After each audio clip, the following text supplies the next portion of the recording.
¿Me escuchan? Sí, profesora. Sí, Esta es la clase de la profesora Jimena Fuentes, ¿cierto?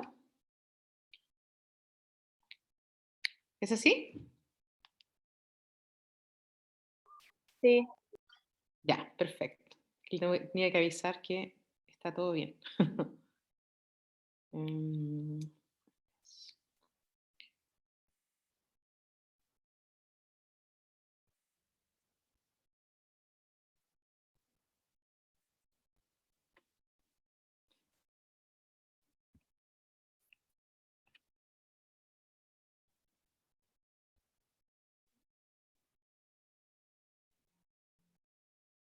Vamos a esperar unos minutos para empezar a la hora.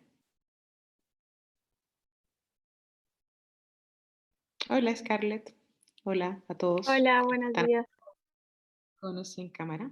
Buenos días, Chile. Buenas tardes, Holanda. Yo vivo acá en los Países Bajos hace 2 años. Estoy haciendo mi doctorado en temas de Derecho Internacional en la Universidad de Leiden y soy instructora de la facultad y el 2023 tengo que volver a incorporarme. Pero la profesora Fuentes me pidió este favor. Estoy un poco nerviosa, emocionada, puede ser. Es que hace mucho tiempo que no hago clase, hace 2 años que no hago clase. Así que disculpen los posibles errores. Y primera vez que hago clases por Zoom, eso también es algo nuevo. Pero en algún momento tenía que adaptarme. De hecho, por eso le dije a la profesora también que sí, dije, ya bueno, con todo esto que ha pasado de hola a todos los que se van incorporando del coronavirus y lo demás, en el fondo pensé, ya todos tienen esta experiencia de hacer clases todos los días por plataforma y yo voy a estar estos años sin hacer nada y no voy a saber cómo hacerlo. Entonces, mejor empezar a adaptarse, ¿no? Em, ¿Qué hora es ya? Yo creo que ya estamos en la hora. Voy a ver si me responde la profesora. Ya, queda un minuto. ¿Cómo han estado ustedes? Ha sido muy difícil. Ya, bueno, ya llevan 1 año y algo en esto. Yo creo que ya de decir que es algo temporal, eh, yo creo que ya no corre. Es lo que nos toca vivir, yo creo, y probablemente durante todo este año va a ser lo mismo y después yo creo que va a ser un poco algo híbrido. No creo que nunca volvamos a estar en la sala de lunes a viernes. No sé, ¿qué piensan ustedes? Yo no creo que va a ser híbrido después porque una clase presencial y virtual es muy distinto. No es como No, no yo, es como el trabajo de oficina, donde uno puede trabajar en la casa con los monitores de ahí. Es un poco distinto. no, yo pienso lo mismo en el sentido de que algunas cosas, o sea, esto sería como la excepción, se podrían hacer, sobre todo, por ejemplo, yo pienso en la gente de la misma profesora Fuentes, del departamento, que se viaja mucho y de repente, claro, es toda una oportunidad de poder hacer la clase desde cualquier parte. Pero la experiencia universitaria no es solamente las clases, es lo que eso implica, lo que es estar en una sala, lo que es debatir ideas en vivo, lo que es ir al recreo, lo que es juntarse a sentarse con alguien. Entonces, en el fondo, eso es muy enriquecedor y es parte importante de lo que es la universidad. Entonces, creo que eso en esto se pierde mucho. Bueno, ya estamos en la hora, entonces vamos a comenzar con la clase de hoy día.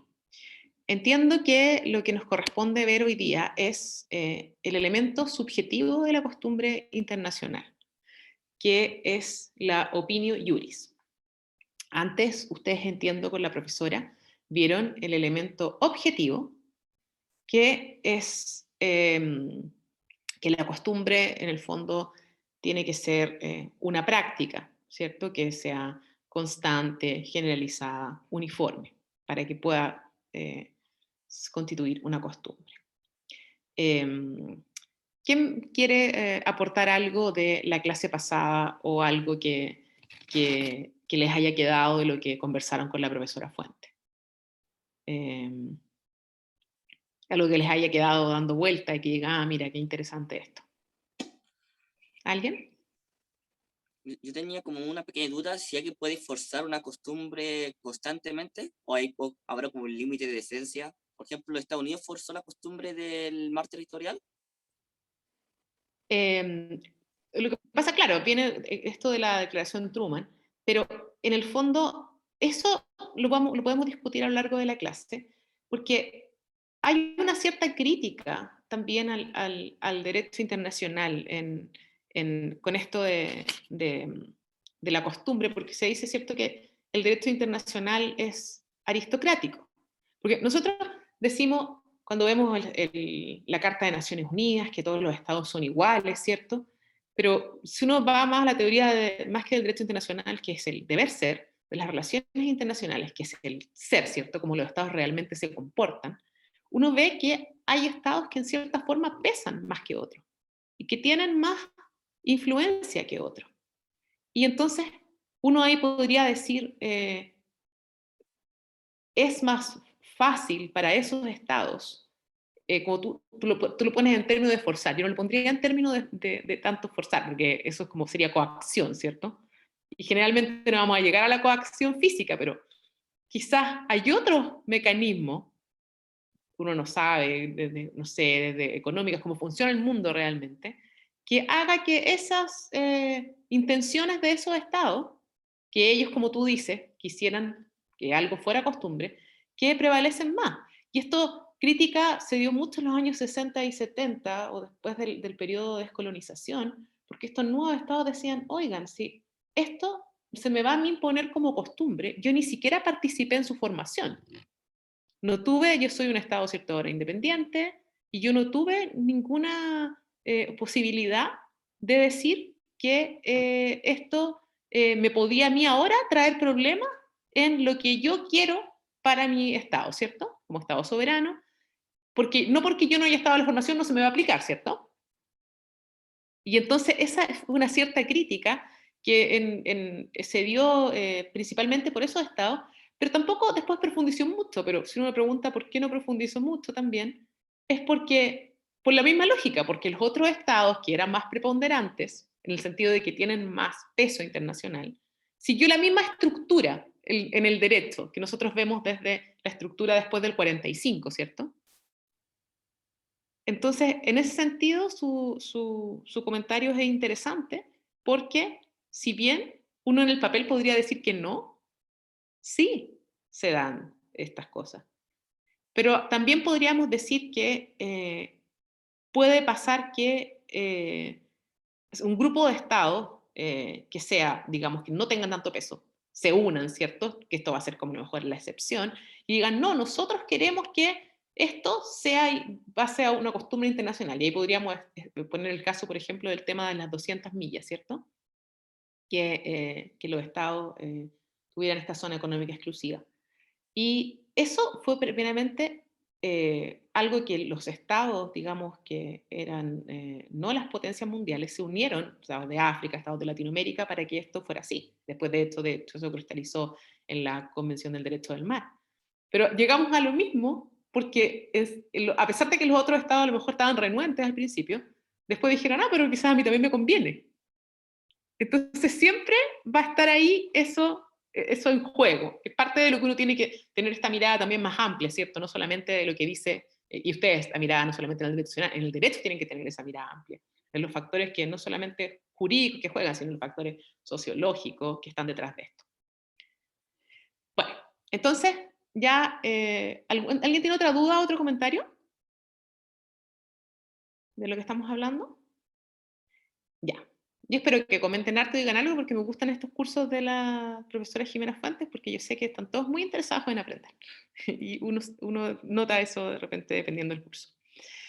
Bueno, entonces vamos a ver este segundo elemento que es la opinio iuris o también lo que se dice el elemento subjetivo o espiritual, suena medio esotérico eso, de la costumbre. Entonces, esto es la convicción que tienen los estados de que ellos están siguiendo un imperativo jurídico del derecho internacional, que ahí hay detrás, ¿cierto? Yo me comporto de esta forma, ¿cierto? Con esta práctica, con los ciertos elementos, porque yo tengo la convicción de que esto es derecho. Y entonces, creo que esto constituye una regla jurídica. Si nosotros vamos, no sé si ustedes, la profesora Fuentes les habrá, yo no sé el material que está subido porque no tengo acceso, hay un informe muy interesante de la Comisión de Derecho Internacional sobre la formación de la costumbre, que son un grupo de conclusiones que hizo el profesor Michael Wood, o sea, él fue el que redactó las conclusiones y después fueron aprobadas por la Comisión de Derecho Internacional, y esto sirve mucho para una guía, y está en lenguaje muy práctico, está en español también para los que no son tan buenos con el inglés, y dice entonces, ¿cuáles serían los requisitos para que aceptáramos esta opinio iuris como derecho? Entonces dice, el requisito como elemento constitutivo del derecho internacional consuetudinario, de que la práctica sea generalmente aceptada como derecho, se tiene que seguir con el convencimiento de que hay entonces esta obligación jurídica, o yo tengo un derecho, ¿cierto? Y esto tenemos que distinguirlo de lo que sería un simple uso o hábito del Estado. Entonces, por ejemplo, yo digo, vamos a poner ejemplos prácticos. Yo como Estado, cada vez que llega un mandatario extranjero, yo lo recibo con una alfombra roja. Y yo siempre lo recibo con una alfombra roja. Y si ustedes lo miran, nos dicen, esto es una práctica que hacen todos los estados, es de manera uniforme, constante, generalizada. Pero ¿creen los estados que hacen eso porque es una obligación o un derecho? ¿Qué creen ustedes? No, ¿cierto? Lo hacen porque en ese caso es una norma de cortesía que se sigue entre los estados, poner una alfombra roja. Entonces, sería loco, ¿cierto?, que llega un mandatario y yo no le pongo la alfombra roja. Y otro estado después dice, este estado incumplió con una costumbre internacional, porque aquí lo importante, que después cuando avancemos en el curso se va a ver eso, es que si yo, como estado, incumplo, por ejemplo, una costumbre internacional, que es, como ustedes conocen, una de las fuentes del derecho, el artículo 38 del Estatuto de la Corte Nacional de Justicia, esto puede acarrear responsabilidad internacional, ¿cierto? Entonces, ¿creen ustedes que, en el caso que estamos viendo de poner la alfombra roja, eso constituye una costumbre? No, porque el Estado, en el fondo, no lo hace con la convicción que es un imperativo jurídico. ¿Ya? ¿Queda claro eso entonces? Entonces, ustedes se preguntarán, ¿y entonces cómo nosotros, si decimos, oye, pero aquí va a haber un importante elemento y esto es clave, ¿cómo yo podría probar que ese Estado está haciendo esto porque tiene la convicción de que es un imperativo jurídico? Y esto revierte una gran cantidad de formas.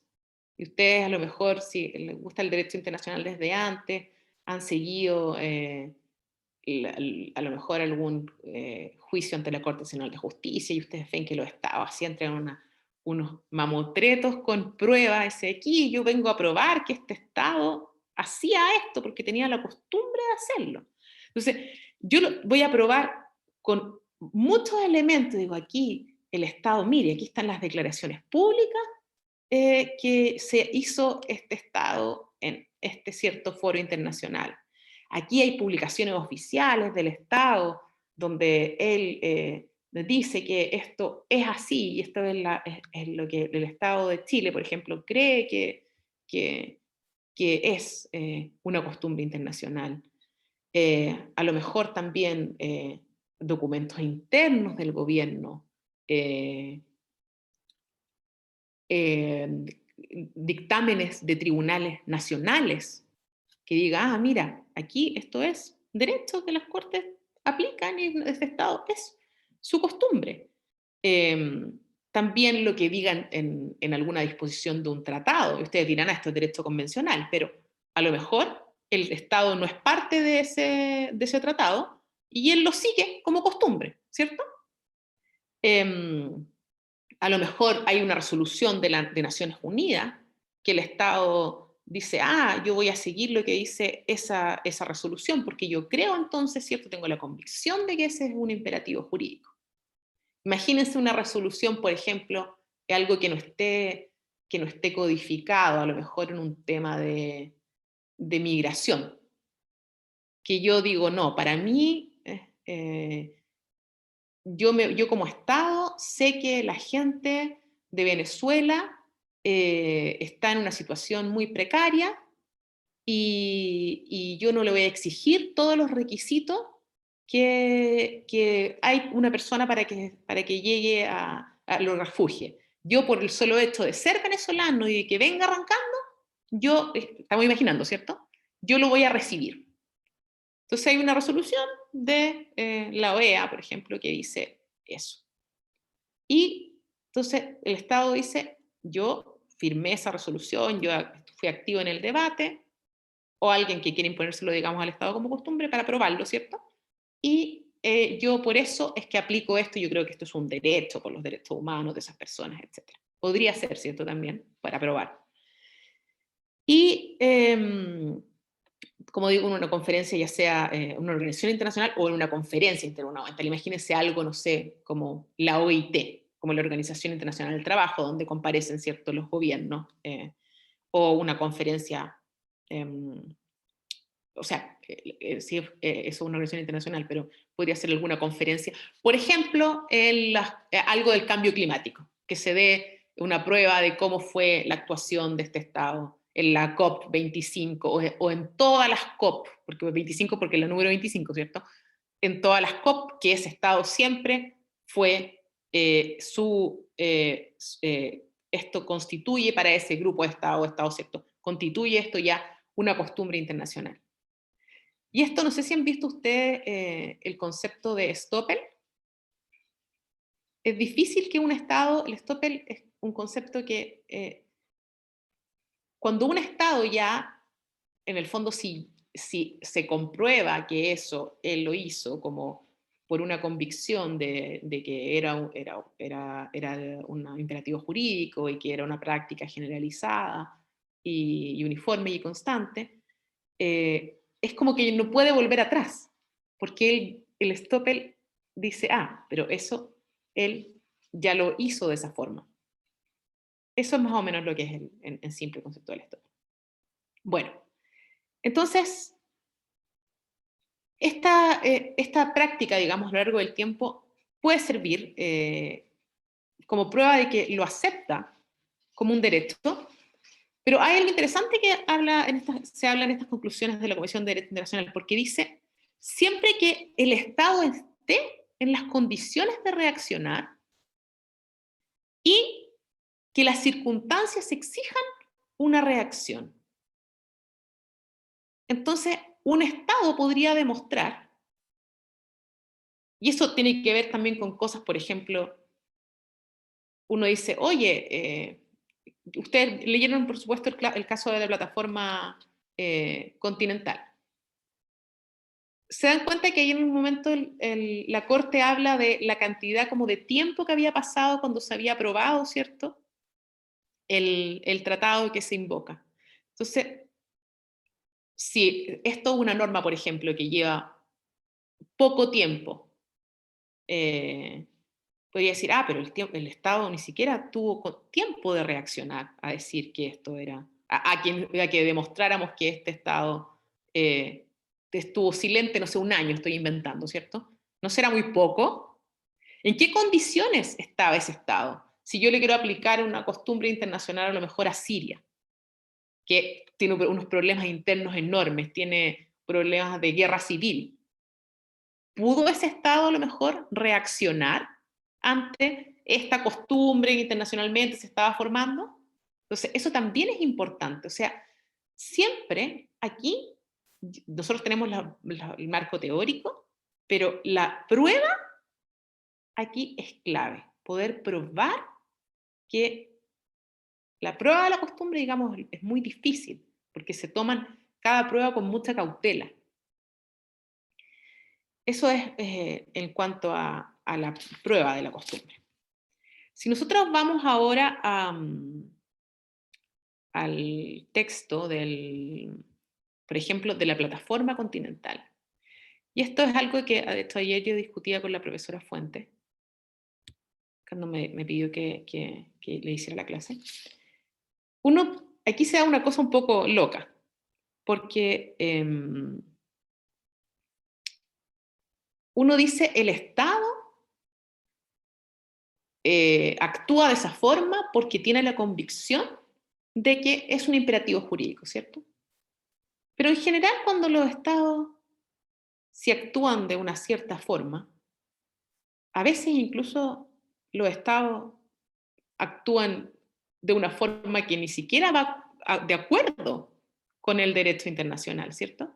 Entonces uno decía, ¿cómo vamos a decir que ese Estado actúa sabiendo que es un imperativo si sabe que no? Entonces aquí la profesora establece que hay que hacer una cierta reconceptualización de lo que es la opinio juris. Y que en el fondo habría que realmente ver, y lo podemos ver en el párrafo, acá lo tengo, creo, en el párrafo 71, ustedes tienen el material, ¿cierto? Del caso de la plataforma continental, que habla de que esta norma tiene que tener lo que nosotros llamamos el norm creating character, que es un cierto potencial normativo. Es decir, que las partes, o sea, el Estado, crea y quiera que eso sea derecho.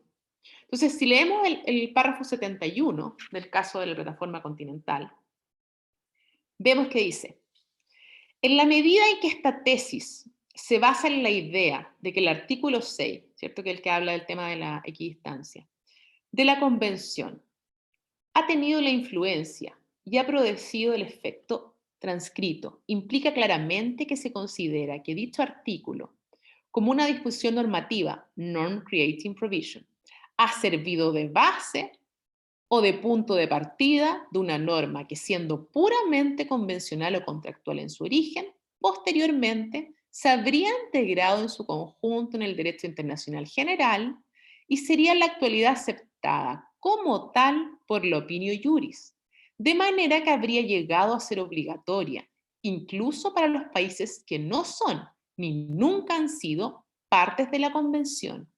Ciertamente este proceso está dentro del ámbito de lo posible y se da de vez en cuando, incluso en uno de los métodos reconocidos en virtud de los cuales pueden formarse nuevas normas de derecho internacional consuetudinario.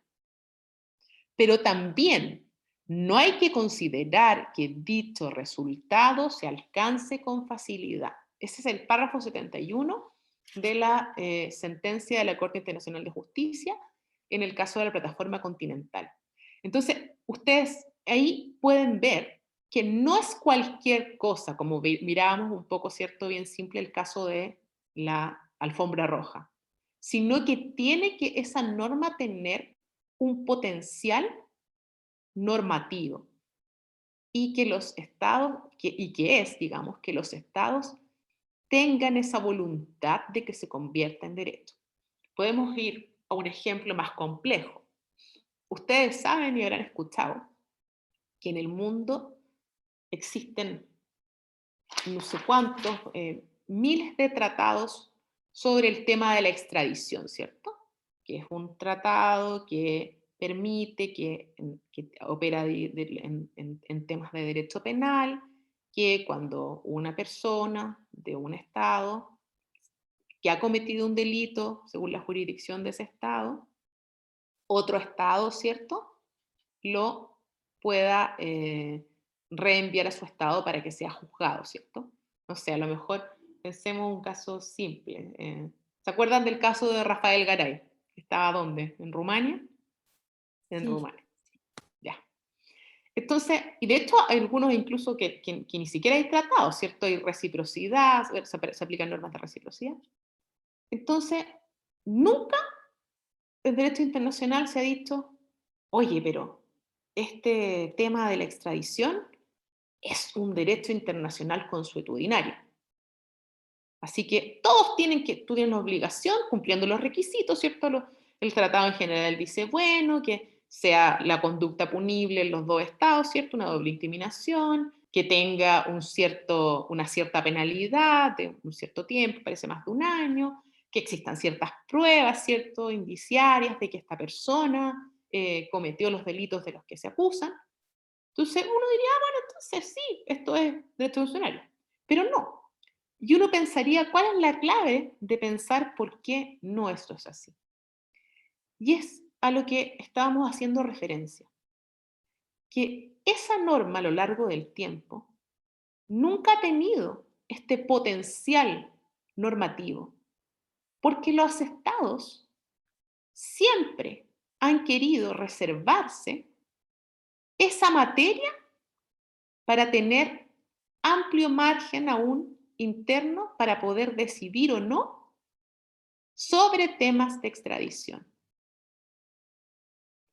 Entonces, ese es un caso que ustedes pueden decir, entonces, en esa materia no se configura el tema de que haya configurado una costumbre internacional.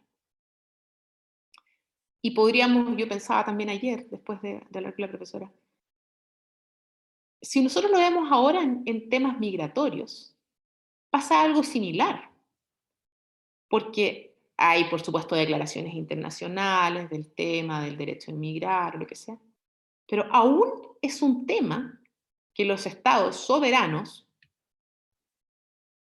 quieren tener que aún sea un tema de manejo doméstico. Ellos aún reservarse la facultad de ver quién entra y quién no entra a mi estado. Entonces, es muy difícil ahí, al no tener los estados, digamos, este querer de que es un derecho, una obligación, esta opinio iuris, de que eso constituya una costumbre internacional. ¿Hasta acá alguna pregunta?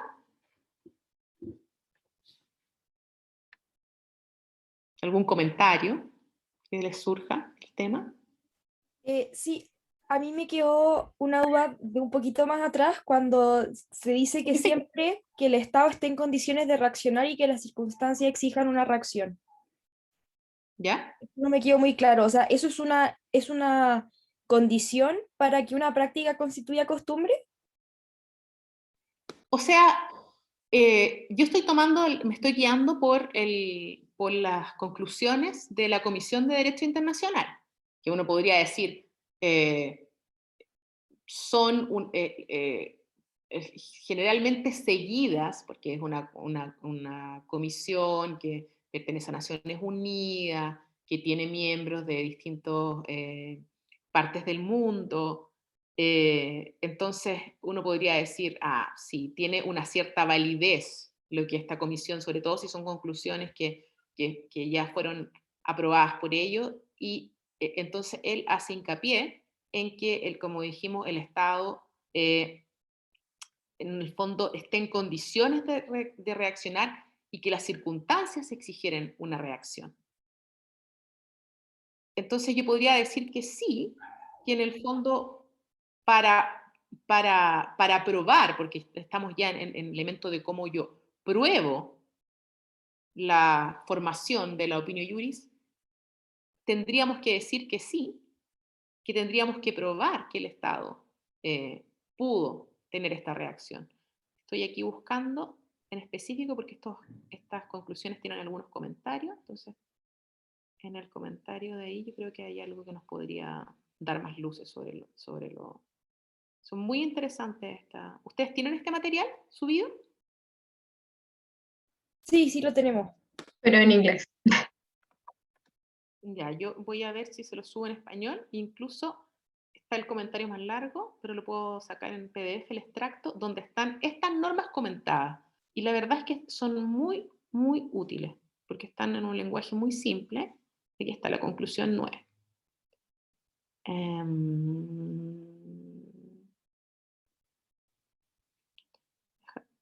El párrafo tercero. Deme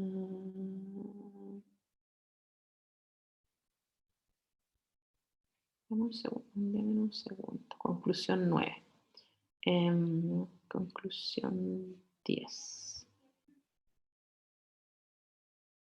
Acá estamos en primavera, pero estos días ha sido muy divertido porque hay tormenta de nieve. O sea, es muy ¿Dónde está extraño. usted, perdón? En los Países Bajos. Bueno, la mayoría dice Holanda, pero el nombre oficial es Países Bajos.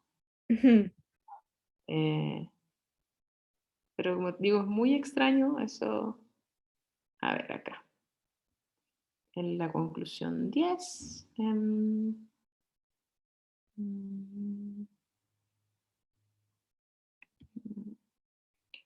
Acá debería estar. Ya. Escuchen esta parte que va a ser muy importante para lo que preguntó la compañera del tema de que los estados estuvieran en condiciones de reaccionar y que las circunstancias exigiesen una reacción. En determinadas condiciones, la falta de reacción de los estados dentro de un plazo razonable también puede, en palabras de la Corte Internacional de Justicia, la causa relativa a las pesquerías, dar testimonio de que no consideraron cierta práctica realizada por otros contraria al derecho internacional. O sea, estamos viendo el caso del Estado, no dijo nada. Aquiescencia se llama eso, que en el fondo el Estado guarda silencio y decimos, el Estado entonces no dijo nada, estará de acuerdo, ¿cierto? Eso se llama aquiescencia en el derecho. La tolerancia de una determinada práctica puede ser, de hecho, prueba de la aceptación como derecho. Puede, ¿cierto? Cuando expresa la aquiescencia de esa práctica. No obstante, esto es muy importante, para que esa falta de objeción o protesta abierta tenga valor probatorio, se debe cumplir dos requisitos en las circunstancias de cada caso a fin de que la inacción no resulte de causas ajenas a la legalidad de la práctica en cuestión. En primer lugar, es fundamental que la práctica en cuestión exija una reacción.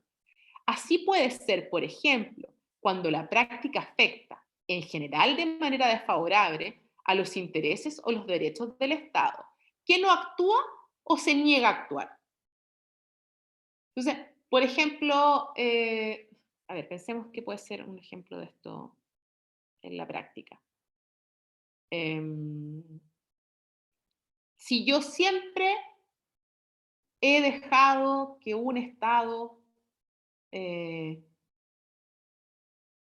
no sé, nosotros no tuviéramos un tratado con Bolivia, por ejemplo, respecto a que pueden recalar en puertos chilenos, ¿cierto? Y todo lo demás. Y siempre yo lo he hecho, y yo digo, sí, es que a ellos esto les corresponde, que no esté en el tratado, por ejemplo, derivado del tratado, y yo siempre lo he hecho que ellos puedan recalar y bajar su mercancía. Estamos suponiendo que no está en el tratado, esto está en el tratado, estoy tratando de pensar así un ejemplo solamente.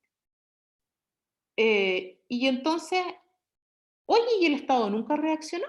Nunca reaccionó y era sus intereses porque eran sus puertos, ¿cierto?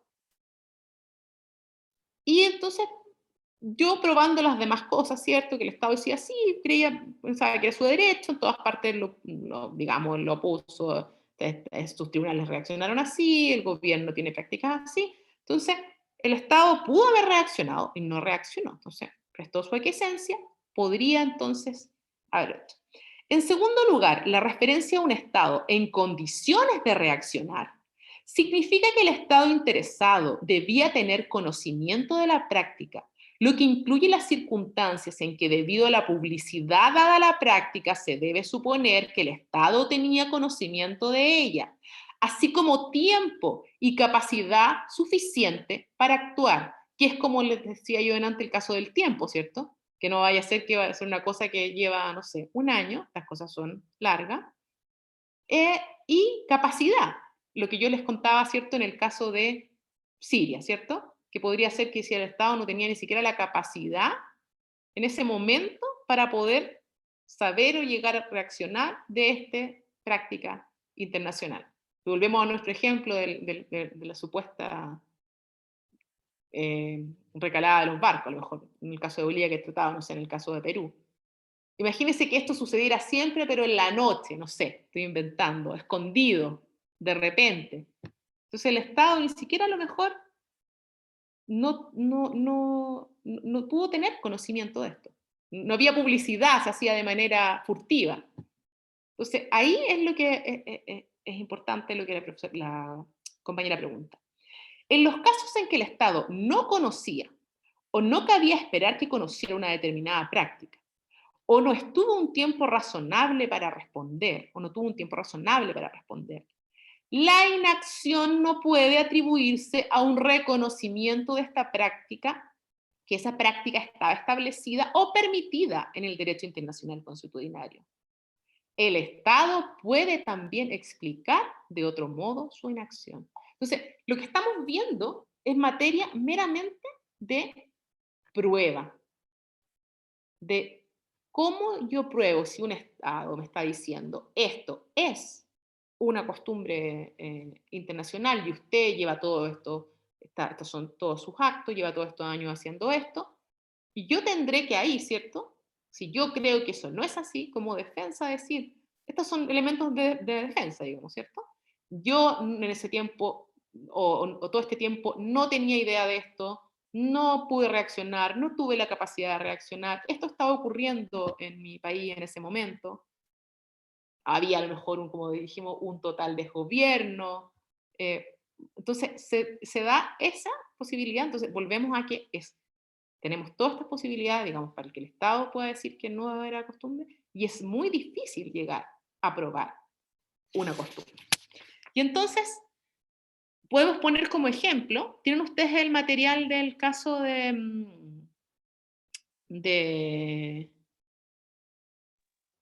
Nicaragua? ¿Sí?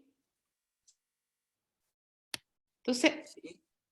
en el caso de Nicaragua, nosotros tenemos, ¿cierto? El caso que Nicaragua, ¿cierto?, demanda en el año 84 a los Estados Unidos ante la Corte Internacional de Justicia. ¿Lo vieron ya como sus presupuestos fácticos del caso?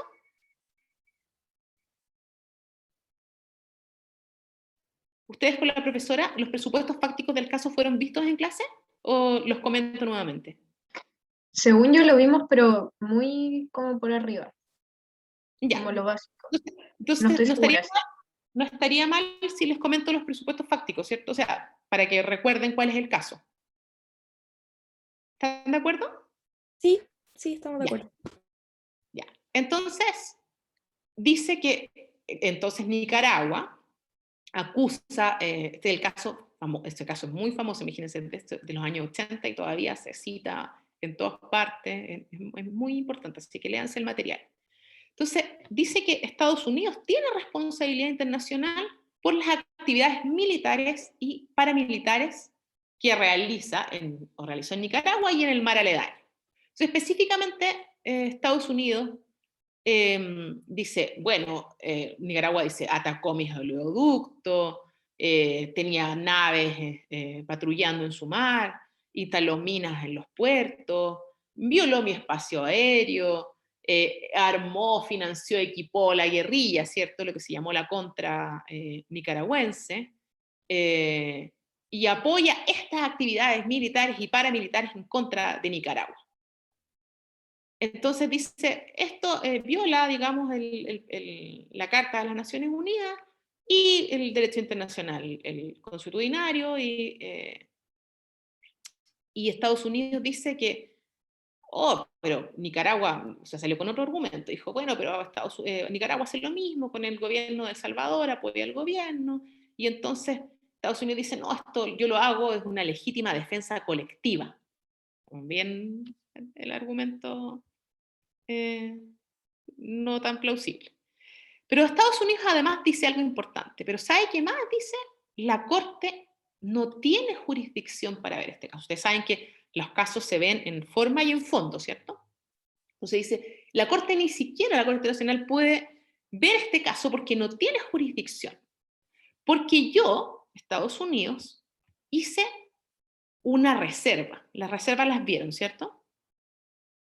¿O aún no? ¿Una excepción? Es cuando yo, sí, es cuando yo, por ejemplo, en un tratado digo, yo me reservo de que se aplique el artículo tanto en las siguientes condiciones. Entonces, para eso yo estoy diciendo que eso se va a exceptuar de aplicación para mí, ¿ya? Entonces, dice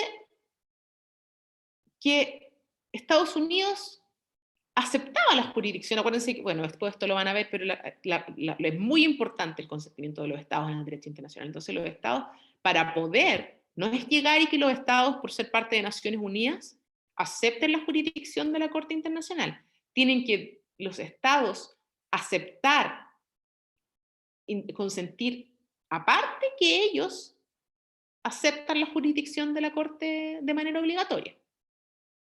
Entonces, Estados Unidos sí había aceptado la jurisdicción de la Corte, pero Estados Unidos dice, pero nosotros habíamos entablado una reserva, que la reserva se excluía de que la Corte pudiera ver las disputas que surgieran en relación a un tratado multilateral, a menos que todas las partes del tratado fueran parte del litigio, o que Estados Unidos expresamente reservara la jurisdicción.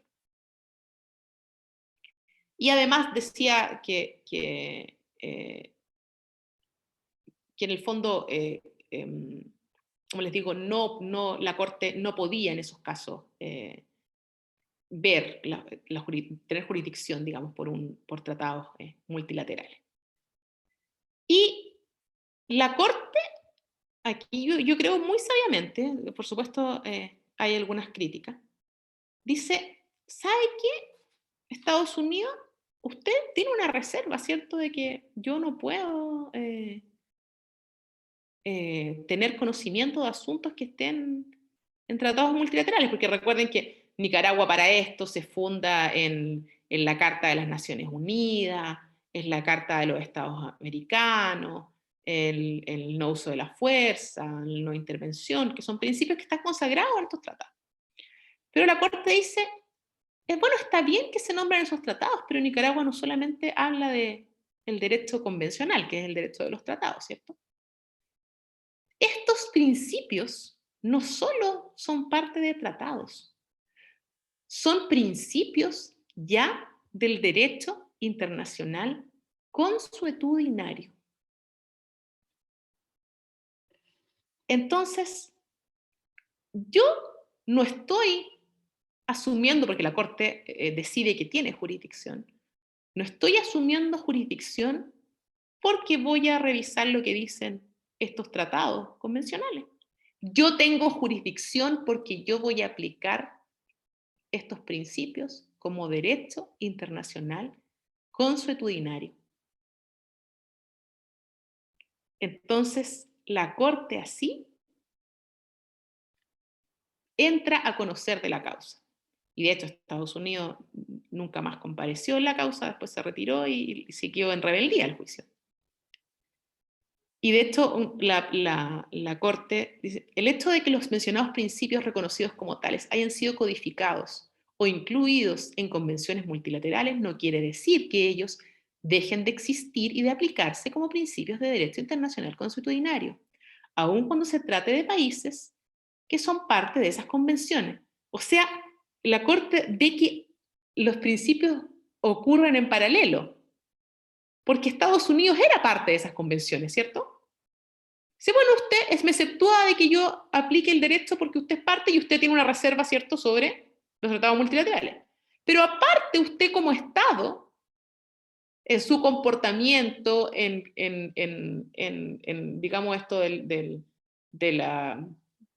su conducta generalizada y que tenga este elemento subjetivo, usted también acepta estos principios como derecho internacional consuetudinario. Principios tales como el no uso de la fuerza, la no intervención, el respeto por la independencia y la integridad territorial de los estados, la libertad de navegación, continúan siendo obligatorios como derecho internacional consuetudinario, a pesar de la aplicación de las disposiciones de derecho convencional a las que puedan haberse incorporado. Por lo tanto, como la demanda presentada ante la Corte no se limita a una violación de las disposiciones convencionales multilaterales, esta no se encuentra prohibida por la reserva contenida en la Declaración de los Estados Unidos del año 46. Y ahí entonces la Corte entra a conocer del caso. ¿Les parece interesante la reflexión de la Corte? Una respuesta muy creativa, como para salir del hoyo Sí, que les muy había puesto Estados interesante. Unidos. También nos abre los ojos de la importancia que tiene la costumbre. Porque en el fondo, yo digo, yo no he firmado ningún tratado sobre X tema. Por ejemplo, estábamos hablando, ¿cierto?, el tema de la migración. Pero si bueno, íbamos a ver un concepto que también es nuevo para ustedes. Si yo no soy un objetor persistente, ¿habían escuchado este concepto? La doctrina del objetor persistente. O el estado recalcitrante. Esto me puede a mí luego afectar para yo tener que estar sometido, y eso me podría conllevar responsabilidad internacional, porque esto es una costumbre internacional. Entonces, yo como Estado tengo que tener, por así decirlo, por eso es importante cuando dicen, no importa cómo funcione, no sé, el Ministerio de Relaciones Exteriores, por ejemplo, a través, digamos, de todo su aparato de diplomático, o cómo funciona un Estado en general. Porque si el Estado no objeta constantemente una norma de derecho internacional consuetudinario, que, por ejemplo, se avisore que está en formación, esa norma va a ser oponible para el Estado. Y si el Estado lo hace, esa norma, por excepción entonces, no será oponible a ese Estado que lo ha objetado persistentemente. Y esa objeción tiene que ser, como lo dice el nombre, persistente, tiene que hacerse pública ante los demás estados. Y por supuesto, a esto también habrá una excepción. Yo no puedo, por ejemplo, hacer esto, ser un objetor persistente en normas que son de jus cogens. ¿Ustedes saben lo que es una norma de jus cogens? ¿Alguien sabe? ¿Alguien recuerda? Supongo que tiene que ver como con el derecho vigente o como lo básico, el derecho fundamental, algo así. Las normas, sí, las normas de jus cogens son normas imperativas de derecho internacional que no admiten derogación sino por otra norma de jus cogens. Por ejemplo, la prohibición de la esclavitud, el genocidio. Son muy pocas normas, pero son normas que los estados, por así decirlo, han convenido. La tortura, que son normas que no admiten derogación. Entonces, que por mucho que diga, se me ocurrió que ahora yo voy a implantar la esclavitud en mi país, esa norma, esa objeción no va a tener ningún efecto porque es una norma de jus cogens. Pero si yo, por ejemplo, aquí vamos a poner un ejemplo real, cuando después de la declaración Truman y se decía, bueno, que hubieran estas 12 millas de mar territorial, imagínense, en ese momento un Estado no le parece. Y él desde ese momento empieza a decir, a mí esto no, yo no creo que esto sea adecuado, yo creo que solamente los estados deben tener 5 millas, por ejemplo. Y yo persistentemente, desde que está ahí, o sea, todo este tiempo, la vez que puedo, en el foro adecuado, como política de Estado, yo digo que esto es así y que para mí no constituye una norma de derecho consuetudinario que hayan 12 millas. Y no soy parte del tratado, obviamente, del Gondomar ni nada. Entonces, ese Estado, por excepción, esa norma no se le va a aplicar. Porque no es jus cogens, ¿cierto?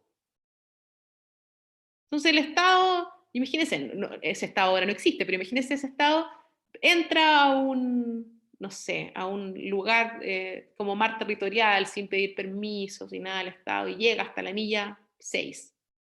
El otro Estado va a decir, no, pero es que en mi Estado, yo he sido un objetor persistente, yo no creo que esto sea una norma de derecho consuetudinario.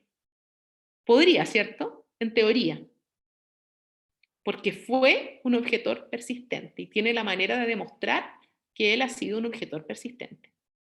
Eso es el beneficio, digamos, de que un Estado esté en esta posición. Y un ejemplo que se me ocurre, cuando Perú demandó a Chile por el tema del límite marítimo, Perú mandaba cartas en los años 80 al gobierno de Chile diciendo que había un problema, que no estaba delimitado el límite marítimo en el norte. Y por supuesto, nosotros, claro, uno podría decir, el Estado podría demostrar que estaba en otra cosa, pero no fue así. Nunca las respuestas de Cancillería fueron contundentes diciendo que creían lo contrario. Y ahí se abrió una cierta posibilidad que terminó en lo que nosotros ya sabemos, ¿cierto? Que se reconoció que no era por supuesto se reconoció el límite, sí, el paralelo en toda la parte territorial, pero en la parte marítima se reconoció que no se seguía el paralelo, que no era algo que estuviera zanjado. Entonces, ven que es importante la actuación de un Estado en materia luego de prueba. Y eso podemos decir en cuanto al objetor persistente. ¿Les queda alguna duda acá? ¿Hasta acá? ¿Chicos? Profesora, Dígame. tengo una pregunta que se refiere, no sé si es tan relacionada con el tema, pero con las normas de jus cogens. Ya. ¿Cómo se determina que una norma es de jus cogens? En realidad es muy difícil porque finalmente, ¿quién va a decir que una norma es de jus cogens? Va a ser si yo llego a un lugar a discutir que una norma es de jus cogens y un tribunal va a declarar que así sea, ¿cierto?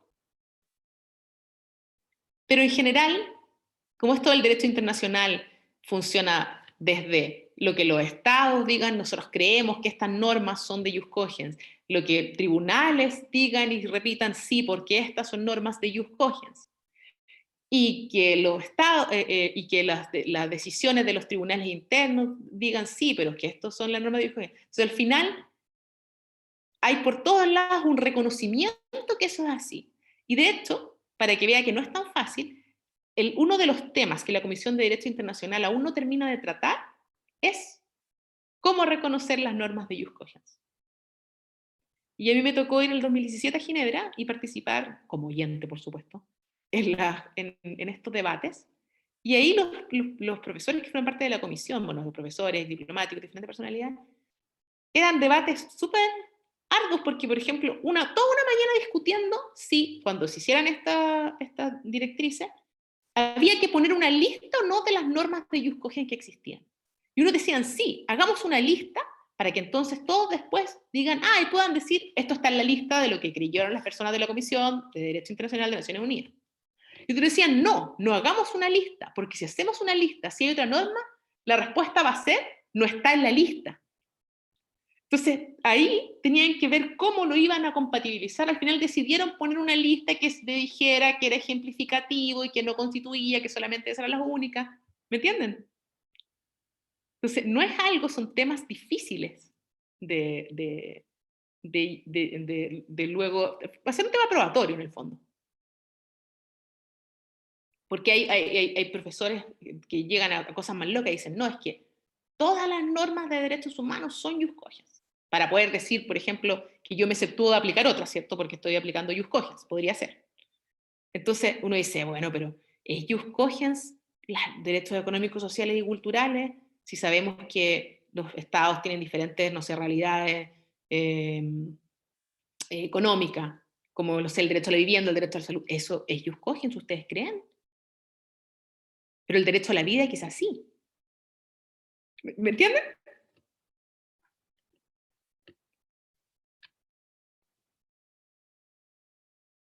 Bueno, y para terminar, en el fondo del caso de Nicaragua, la Corte ahí sí dice, determina cuál es la prueba que estos principios son una costumbre. Entonces, ustedes es interesante que lean el material porque la Corte en el fondo señala que estos principios están en estos tratados multilaterales, que estos principios están en la resolución 2625 de la Asamblea General de Naciones Unidas, y que además los estados conforman sus conductas de acuerdo a estos principios. Esto señala, dice, en el párrafo 186, si lo quieren ver, le parece suficiente para deducir la existencia de reglas consuetudinarias, que los estados conformen a ella una conducta de manera general y que consideren los comportamientos que contradicen la regla en cuestión como una violación de esta y no como una manifestación de reconocimiento de una nueva regla. Si un estado actúa de una manera aparentemente irreconciliable con una regla reconocida, pero defiende su conducta invocando excepciones o justificaciones contenidas dentro de la misma regla, de ello resulta una confirmación más que un debilitamiento de la regla, y esto independientemente de la actitud de ese Estado, puede o no justificarse de hecho sobre esta base. Y el Estado señala que, como digo, en muchos otros declaraciones, nombra la Declaración de Derechos y Deberes de Montevideo, la Declaración de Helsinki de Seguridad y Cooperación Europea entre los estados participantes. Entonces, ahí en la Corte demuestra y dice que estos principios, prueba, digamos, toma los elementos de la práctica y de la opinión juris para decir que Estados Unidos sí está obligado por estas normas constitucionales y bueno, que sí incurre en responsabilidad internacional por los hechos que Nicaragua lo había demandado. Y de hecho, dice en el párrafo 190 que la prohibición del uso de la fuerza es ius cogens. Entonces, lo eleva hasta decir, entonces Estados Unidos ni siquiera podría decir que él no lo hace, porque esto es norma de ius cogens, que es la norma, digamos, más potente, el imperativo jurídico más grande que existe en el derecho internacional, lo más poderoso. Y eso creo que estamos en la hora. Siempre se me olvida que es menos de una hora. ¿Estamos en la hora o faltan todavía minutos? Quedan 5 minutos. Quedan 5 minutos. Ah, bueno, entonces, ¿alguien tiene alguna pregunta de esto? Esta es una pregunta que tengo desde el primer día, pero al no haber la policía internacional decente, no puede simplemente un país como Estados Unidos decir que, no, que aún siempre el juez dice yo no voy o yo no, me da lo mismo. No es muy simple hacer eso. Es que lo que pasa es que ahí estamos mezclando dos cosas. Siempre la crítica al derecho internacional es el tema del enforcement, ¿cierto? Del cumplimiento. Que uno dice, pero ¿qué tiene? Si entonces, como no existe la policía del derecho internacional, ¿cierto? yo no, entonces no puedo cumplir. Pero el derecho internacional, como se basa, digamos, en este consentimiento de los estados, supone que los estados actúan de buena fe, y actuando de buena fe, ellos se comprometen a cumplir los fallos. Entonces, uno podría decir el mismo ejemplo, ¿cierto? Que Estados Unidos, cuando perdió, no cumplió el fallo, ¿cierto?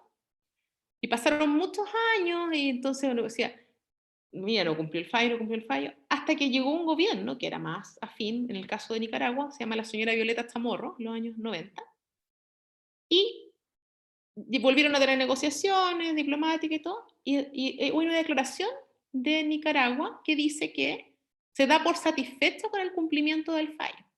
No dice por qué, a lo mejor Estados Unidos, que sabe, le dio una cantidad de plata, participó en programas intergubernamentales. Entonces, en el fondo, sí, la posibilidad de que el Estado, es una debilidad, por supuesto, que no haya un método de cumplimiento, pero no significa que por eso no es obligatorio.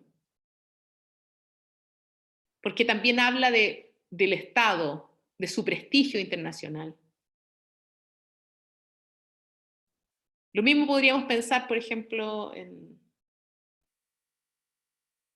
bueno, no es obligatorio el caso que voy a decir, pero hay una opinión consultiva de la Corte Internacional de Justicia sobre el caso del muro que está en Cisjordania, construido por Israel.